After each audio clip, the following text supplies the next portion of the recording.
तिसरे विश्व मराठी संमेलन 2025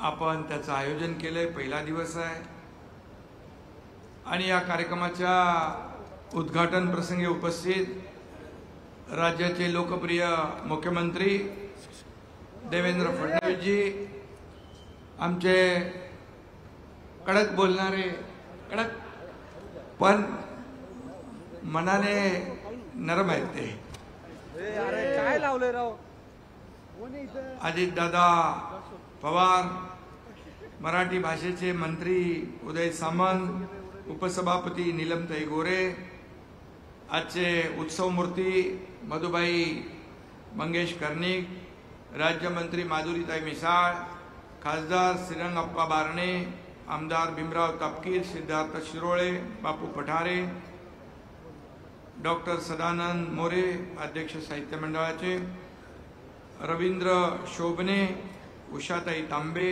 डॉक्टर राजा दीक्षित, संजय नहार, वेदमणी तिवारी, राजेश पांडे, बाकी व्यासपीठावरील कुलगुरू आपले गोसावी, मनीषा म्हैसकर, राजेंद्र भोसले, जितेंद्र दुडी, लक्ष्मीकांत देशमुख, व्यासपीठावरील सर्व सन्माननीय मान्यवर, लोकप्रतिनिधी आणि या विश्व संमेलनासाठी महाराष्ट्राच्या कानाकोपऱ्यातून नव्हे तर जगभरातून आपली मराठी भावंड भगिनी पुण्यनगरीमध्ये आली आहेत आणि मराठीवर प्रेम करणाऱ्या माझ्या लाडक्या बहिणींनो, लाडक्या भावांनो आणि लाडक्या जगभरातून आलेल्या सर्व मान्यवर आणि लाडके साहित्यिक या ठिकाणी उपस्थित आहेत। या सगळ्यांचं मी मनापासून या ठिकाणी स्वागत करतो आणि मराठा तितुका मिळवावा असं सांगणाऱ्या या विश्व मराठी संमेलनाचं हे तिसरं वर्ष आहे। पहिलं संमेलन आपण मुंबईत घेतलं, दुसरं संमेलन आपण नवी मुंबईत घेतलं, आता तिसरं पुण्यात होतोय। या तिन्ही संमेलनाच्या उद्घाटन समारंभाला आम्हाला उपस्थित राहता आलं, हे खरं म्हणजे हा एक सुखद योगायोग आहे। आणि संमेलन आजवर बरीच झाली, पण मराठीला अभिजात भाषेचा दर्जा मिळाल्यानंतर होणारं हे पहिलंच विश्व मराठी संमेलन आहे आणि म्हणून अमृताहून गोड असलेली माय मराठी ही आपली लाडकी भाषा आहे। या लाडक्या भाषेचा यथोचित सन्मान केल्याबद्दल देशाचे लाडके आदरणीय प्रधानमंत्री नरेंद्र मोदीजी यांचं मी मनापासून अभिनंदन करतो, त्यांना मनापासून धन्यवाद देतो। खरं म्हणजे मुख्यमंत्री असताना आमचे दोन्ही सहकारी उपमुख्यमंत्री असताना या मराठी भाषेला अभिजात भाषेचा दर्जा मिळाला, हे खरं म्हणजे एक आपल्यासाठी सर्वांसाठी अभिमानाची बाब आहे। परंतु यामध्ये अनेक लोकांनी प्रयत्न केला, मगाशी आपण त्यांचा सत्कार केला। यामध्ये रंगनाथ पठारे, लक्ष्मीकांत देशमुख, सदानंद मोरे, ज्ञानेश्वर मुळे, संजय नहार, कैलासवासी हरी नरके, अनेक लोकांनी, आणि खऱ्या अर्थाने त्यामध्ये आपल्याला यश मिळालं। देवेंद्रजी देखील केंद्रामध्ये यासाठी पाठपुरावा करत होते आणि आपल्या सगळ्यांच्या आयुष्यातला खरोखर हा एक भाग्ययोग आहे आणि त्यामुळे मराठी भाषेचा जो दर्जा आपल्याला मिळाला अभिजात भाषेचा, ह्या सगळ्यांसाठीच एक आनंदमयी आणि अभिमानास्पद आहे। आणि म्हणून माझी भाषा प्राचीन आहे आणि मराठी भाषा आजही प्रचलित आहे। माझ्या मराठी भाषेत उत्तम साहित्य निर्माण होतं, हे पुराव्यानिशी आपण सिद्ध केलं, त्यानंतरच हा अभिजात भाषेचा दर्जा प्राप्त झाला आहे। आणि म्हणून 2.5 वर्षापूर्वी राज्यातल्या जनतेच्या अस्मितेसाठी देखील आपण जे काम केलं आणि गेल्या वर्षी जो दिलेला लढा हा अभिजात भाषेसाठी होता आणि मराठी मनांसाठी होता आणि म्हणून आजचा दिवस देखील आपल्यासाठी फार आनंदाचा आहे। आणि यामध्ये मी काही साहित्यिक नाही आणि साहित्यिकाचा अभ्यासक देखील नाही, पण मी लोकांमध्ये जातो, लोकांचे ऐकतो, त्यांना समजून घेतो, त्यांच्याशी समरस होतो आणि एक कार्यकर्ता म्हणून आम्ही सगळेजण काम करतो। जरी मुख्यमंत्री उपमुख्यमंत्री आम्ही असलो तरी सुद्धा कार्यकर्त्यासारखंच आम्ही वाढलो आणि कार्यकर्त्यासारखंच आम्ही काम करतोय। खरं म्हणजे आम्ही जसे पक्षाचे कार्यकर्ते आहोत तसेच माझ्या मराठी भाषेचे देखील कार्यकर्ते आम्ही आहोत, असं देखील मी या ठिकाणी अभिमानाने सांगतो। महाराष्ट्राचा सर्वांगीण विकास, जनतेचं कल्याण आणि मराठी भाषेच्या समृद्धीसाठी अहोरात्र मेहनत घेतली पाहिजे, ती आम्ही घेतोय। आता देवेंद्रजी मुख्यमंत्री आहेत, आम्ही दोघं त्यांच्या टीममध्ये आहोत आणि मराठी भाषेसाठी जे जे काही करता येईल ते नक्कीच या ठिकाणी शासनाच्या माध्यमातून केलं जाईल, ही खात्री देखील, हा विश्वास देखील या ठिकाणी मी देऊ इच्छितो। काही दिवसापूर्वीच फर्ग्युसनचे मैदान पुस्तकांनी भरलेलं होतं। आज 30 पुस्तकं लिहिणाऱ्या लेखकांची मांदियाळी इथं आपण पाहतोय। पुस्तक आणि पुस्तकांचे निर्माते यांचा खऱ्या अर्थाने हा महाकुंभमेळा या ठिकाणी आलाय, जमलाय असं म्हटलं तर वावगं ठरणार नाही। आणि म्हणून जगातून मराठी माणसांना एकत्र आणण्याचं काम या संमेलनाच्या माध्यमातून आपण करतोय। विश्व संमेलनाच्या माध्यमातून आपल्या मराठी भाषेचा जागर आणि गजर आज इथं होतोय, याचा सार्थ अभिमान आपल्या सर्वांना आहे। आणि म्हणून अभिजात भाषेचा दर्जा मिळाल्यानंतरचं पहिलं संमेलन दादांच्या पुण्यात होत आहे, त्यामुळे ही देखील पुणेकरांसाठी अभिमानाची बाब आहे, गौरवाची बाब आहे। आणि म्हणून खरं म्हणजे हे 2 कारणासाठी वैशिष्ट्यपूर्ण आहे। पहिलं कारण म्हणजे मराठी भाषेला जवळपास 2000 वर्षापूर्वीचा इतिहास असल्याचं आपण केंद्राला सिद्ध करून दाखवलं। त्यासाठी साहित्य परिषदेनं एक मोठा पुरावा केंद्राला सादर केला होता। हा पुरावा होता पुणे जिल्ह्यातल्या जुन्नर तालुक्यातल्या नाणे घाटातील लेणीमध्ये दगडी भिंतीवर कोरलेला 7 वाहन शिलालेख, आणि त्याचा देखील आपल्याला या मराठी भाषेला दर्जा मिळवण्यासाठी फायदा झालेला आहे।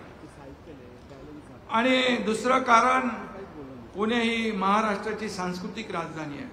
आपलं आराध्य दैवत छत्रपती शिवाजी महाराजांचा जन्म या भूमीतला आहे। ज्ञानेश्वर तुकाराम महाराजांनी जगाला अध्यात्माची ओळख करून दिली आणि तुकाराम महाराजांचा जन्म पुण्याचाच, तर ज्ञानेश्वर माऊलींनी आळंदी इथे संजीवनी समाधी घेतली। आणि तसंच पुणे ही लोकमान्य टिळकांची कर्मभूमी आहे। महात्मा ज्योतिराव फुलेंच्या समाज सुधारणांचे कार्य इथूनच देशभर पसरलं आणि म्हणून पुणे हे विद्येचं माहेरघर आहे। आणि म्हणून प्रमाण मराठी भाषा बोलणारं शहर म्हणून पुण्याकडे पाहिलं जातं। शाल जोडीतल्या पाट्यांमुळे पुणेरी मराठीची जगभरात ओळख आहे आणि म्हणून पुणे तिथं काय होणं असं आपण म्हणतो। आणि म्हणून आज या पुण्यनगरीत ज्येष्ठ साहित्यिक मधु मंगेश कर्णिक यांचा साहित्यभूषण पुरस्काराने सन्मान होतोय। मी त्यांचं मनापासून अभिनंदन करतो। त्यांच्या नावातच मधु आहे आणि म्हणून मधाळ बोलणं, गोड बोलणं हा त्यांचा स्वभाव आहे। या 94 वर्षाच्या वयात देखील ते 2 कादंबऱ्या लिहित आहेत आणि दररोज 5 वर्तमानपत्र वाचल्याशिवाय त्यांचा सकाळ सुरुवात होत नाही। आणि हसत चेहरा, गोड बोलणं ही त्यांची खासियत आहे। आणि कुठल्याही कार्यक्रमाला बोलवल्यानंतर कधी ना बोलण्याचा त्यांचा स्वभाव नाही, याचा अनुभवी, याचा साक्षीदार मी स्वतः आहे। आणि म्हणून त्यांना आरोग्याने परिपूर्ण असं दीर्घायुष्य लाभावं अशा मी त्यांना शुभेच्छा देतो। हा विश्व मराठी संमेलनाची मूळ संकल्पना जी आहे, मगाशी त्यांचा उल्लेख केलेला आहे, मंत्री दीपक केसरकर यांनी याला सुरुवात केली आणि यंदाचं संमेलनाचं आयोजन करण्यासाठी उदय सामंत आणि मराठी भाषा विभागाचे सर्व अधिकारी आणि कर्मचारी यांनी जे श्रम घेतले, कष्ट घेतले, त्या सगळ्यांचं मी मनापासून अभिनंदन करतो, मनापासून त्यांना शुभेच्छा देतो. फेब्रुवारीमध्ये अखिल भारतीय मराठी साहित्य संमेलन दिल्लीत होतं आहे, ते 98वं संमेलन आहे. इथं संजय नहारजी आहे, त्याचा पाठपुरावा करणारे आणि आयोजनामध्ये ज्यांचा सहभाग आहे. आणि हे विश्व मराठी संमेलन तिसरं आहे. एवढं मोठं संमेलन दिल्लीत होत असताना विश्व मराठी संमेलनाचा घाट कशाला घालायचा अशी काही चर्चा देखील काही लोक करताना आपण पाहिलं. पण मला वाटतं दोन्ही मराठीचे सोहळे शुद्ध मराठी भाषेचेच आहेत, दोन्हीकडे मराठीचेच वारकरी आहेत. कुणी पंढरपुरात जमलं, कुणी आळंदीला जमलं, काय फरक पडतो? शेवटी मराठी भाषेचा डंका आणि दोन्हीकडे गजर मराठीचाच होणार आहे. आणि म्हणून मी आजच्या या संमेलनाच्या आयोजकांना धन्यवाद देतो. अभिजात मराठीचं संवर्धन व्हावं, त्यासाठी आणखी मंथन व्हावं, मराठीचा जगभर प्रचार व्हावा, या उद्देशानं हे संमेलन होतं आहे. इथे विदेशातले सर्व आपले जगभरातले सर्व मराठी बांधव भगिनी आल्यात, त्यांना देखील मी पुन्हा एकदा त्यांचं स्वागत करतो. 22 देशातून मराठी प्रेमी आले. आज त्यांची संख्या 300 आहे, परंतु पुढच्या वर्षी हा आकडा आणखी वाढलेला दिसेल उदयजी, आणि नक्की त्यांचं स्वागत आपण या ठिकाणी करू. 22 देशात हे मराठी पोहोचले, परंतु ती 193 देशात मराठी भाषा पोहोचली पाहिजे, हे आपलं सगळ्यांचं स्वप्न आहे. आणि या स्वप्नांना प्रयत्नांची जोड दिली तरच ते साकार होईल. आणि म्हणून ज्ञानेश्वर माऊलींनी पसायदानातून आता विश्वात्मके देवे अशी साथ घातली. नामदेवांना 700 वर्षापूर्वी मराठीच्या विश्वव्यापी परिणामाची जाणीव होती. आणि जगात 7000 भाषा आहेत, एकट्या भारतात 121 भाषा आहेत, जवळपास 20,000 बोली भाषा आपल्या देशात बोलल्या जातात. हा आपल्या देशाचा गौरव आहे आणि याचा अभिमान आपल्याला सगळ्यांना आहे. या सगळ्या भाषांशी मराठीनं आपलं नातं जोडलं पाहिजे, तेव्हाच माझी अभिजात मराठी ग्लोबल मराठी झाल्याशिवाय राहणार नाही.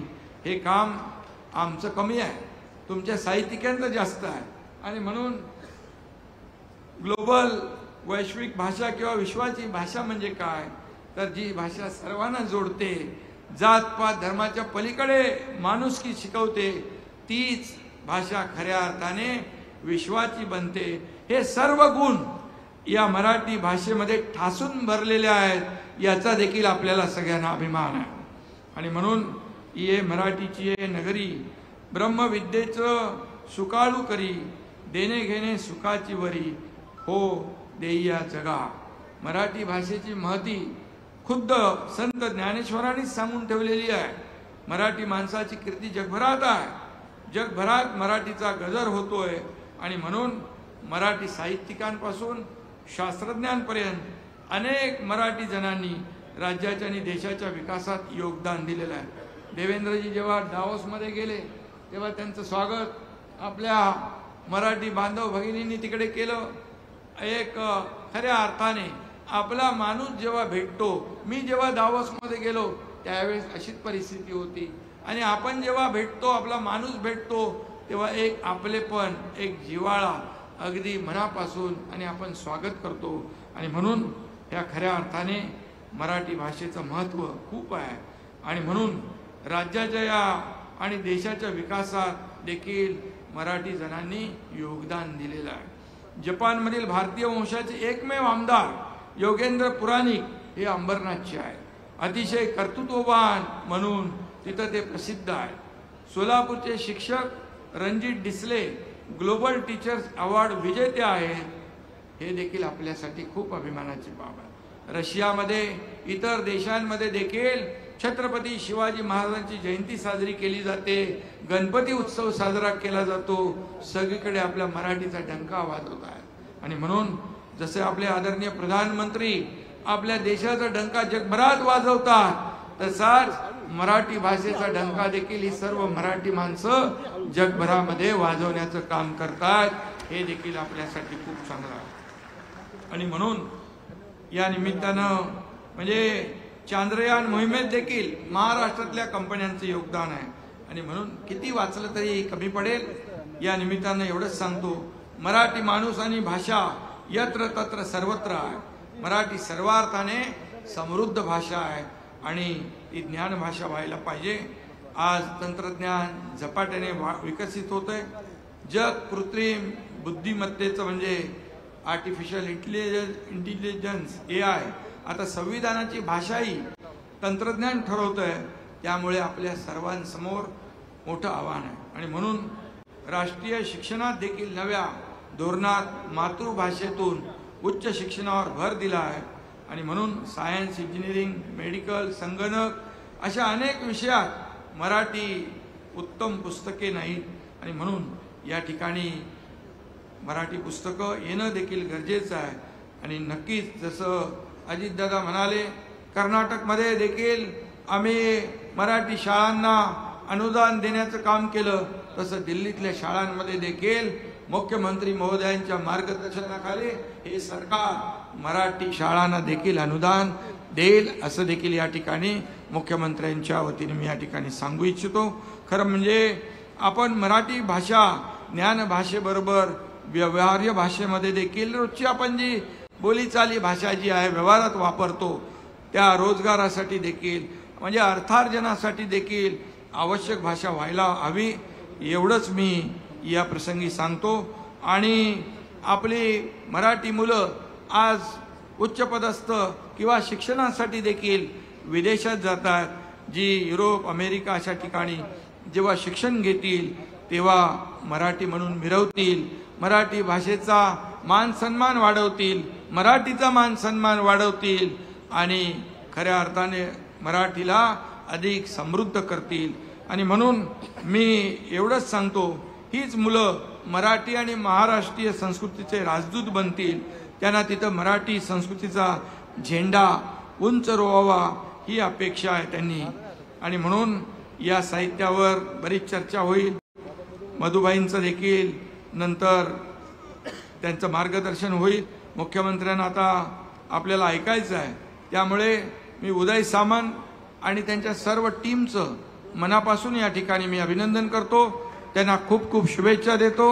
आणि जसं अजितदादा म्हणाले तशा सगळ्या गोष्टींची आपण उदय सामंतजी काळजी घ्या, काही कमी पडणार नाही. आम्ही तिघही इथं उपस्थित आहोत, त्यामुळे कशाची काही चिंता करू नका. हे 3 दिवसाचं आपलं मराठी साहित्य विश्व संमेलन अतिशय यशस्वी हो अशा प्रकारच्या शुभेच्छा देतो.